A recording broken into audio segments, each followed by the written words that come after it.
Hello everybody, hope you're all well. I have about 7 different things I want to talk about today, but I'm probably only going to talk about 4 because otherwise it's just a bit chaos. I like to try and provide a blue thread that I can weave conversation into when I can. So first things first, if you are watching this up until this point, there's probably a video on my channel, which is a new series that I'm starting, called ABP Out and About.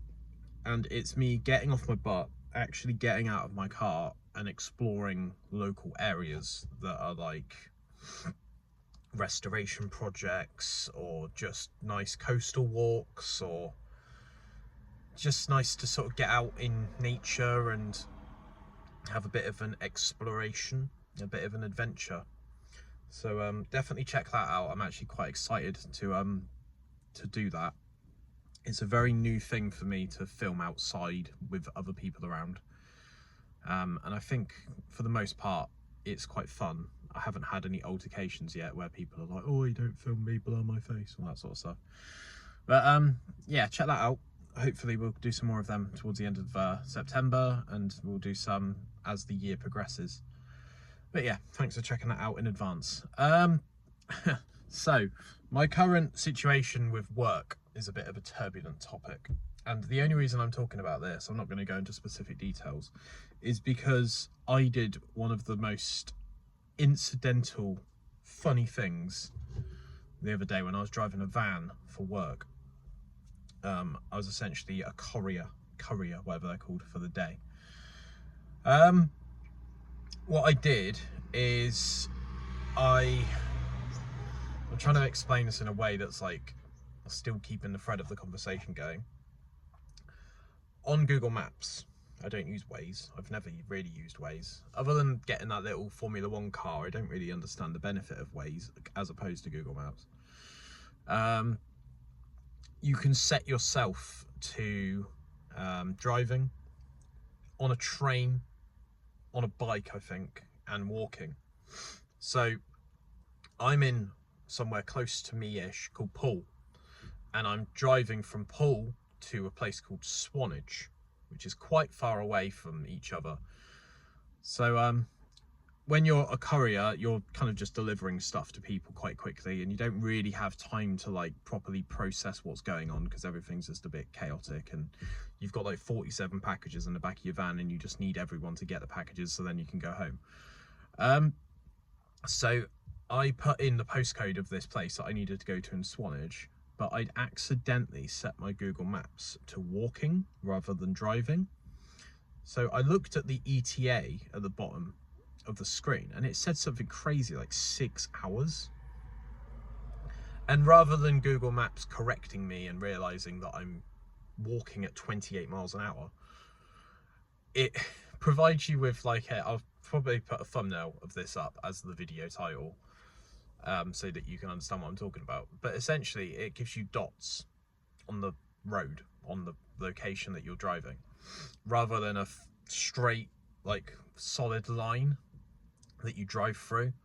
So it's kind of like the driving equivalent of Pac-Man, where you're like eating all of these blue dots, and it just made me piss myself laughing whilst I was doing it, because Google Maps still operates in the same way, but your ETA's going so crazy because you're going like 5 hours 50 minutes, 5 hours 46 minutes, 5 hours 32 minutes, and it's like it's not able to sort of accelerometer, it's not able to sort of calculate where you're actually going and how fast you're traveling. And I just had this image of like Pac-Man on like the side of the road, just absolutely caning it down the road. And it little things like that sometimes make your day a bit more bearable, because it's just so crazy and so ridiculous.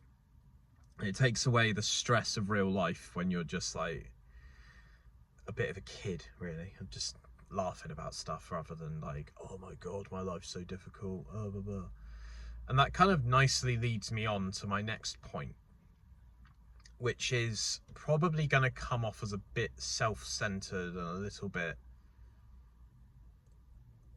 take it as you will. Obviously, I'm aware that it might sound a bit not caring, but how many of us on a daily basis deal with stress?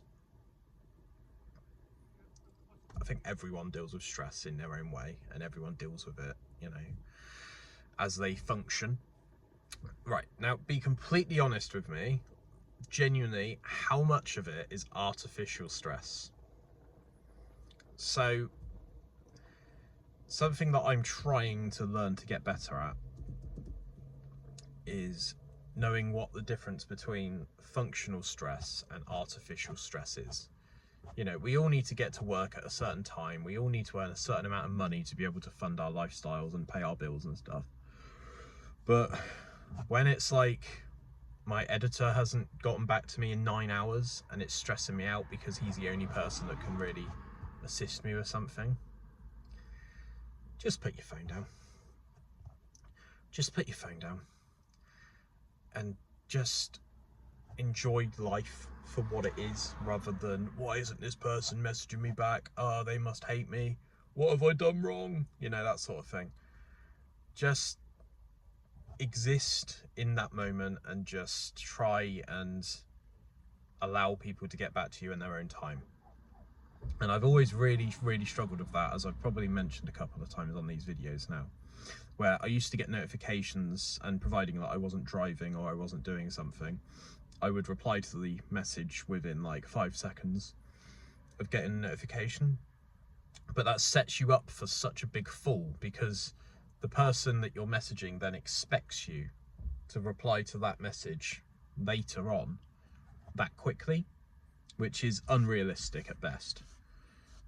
Sometimes when I've got my girlfriend and I've got my son with me at weekends, I put my phone on aeroplane mode and I just leave it in the kitchen, and it's like face down as well, so my phone is like completely uncontactable, and I love that sometimes, because I've got the people that I care about around me. So, like, you know, I'm not going to get a phone call saying Casper's in hospital, or, you know, Alex is in trouble, or, because I've already got them around me. So I don't see the need to have my phone out, because when my phone's near me, I start scrolling, and that's when it's like dark playground, that's called. What else was I going to talk about? There's one more thing I was going to talk about.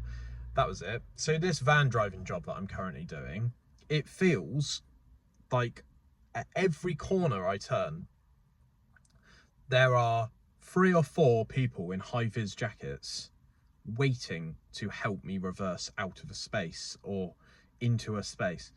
And it's really weird. It's really weird.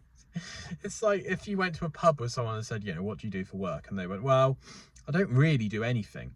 I kind of just wait for people in like high vans that are long wheelbase to struggle with something, and then I kind of burst out of nowhere and help them with things, and they're like, come on.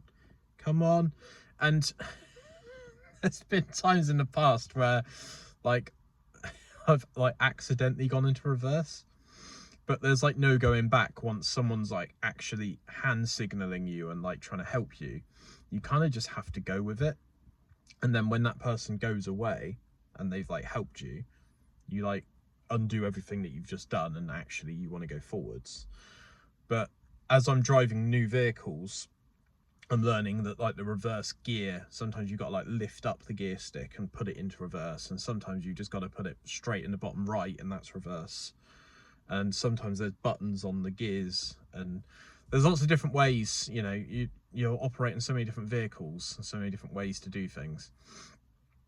But it is funny, like some vans as well, when you're reversing, they're like beep beep beep beep, and it's like kind of drawing attention to myself here a little bit. And I don't know, I think sometimes I'm a bit of an overcautious driver, because my stance on this has always been pretend that Casper's in the car at all times, so that I don't have to like shift my style at weekends when I've got him.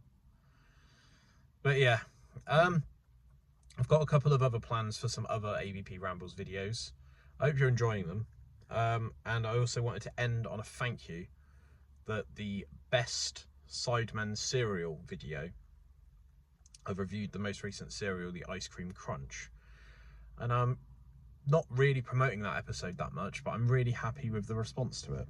And there's people commenting in the video, there's people interacting with the video, and it's nice to see. And it kind of shows to me that the podcast was just another sort of form of media, and not everything is built around this one thing. And it's not like, say I stop doing the podcast, which I don't think I will. I think I just need a couple more months off from it, that my entire viewer fan base or whatever, subscriber count, they're just not gonna just completely piss off and be like, oh well, if he's not doing a podcast anymore, then I'm not going to watch anything he's ever done. It seems to all sort of coexist, and it's really nice. It feels really good. So thank you for that. I'm trying to get a bit more concise with my words and a bit more efficient with my time when I record as well. But yeah, that's all I've got time for. So thank you very much for watching. If you are new around here, please consider checking out a previous video.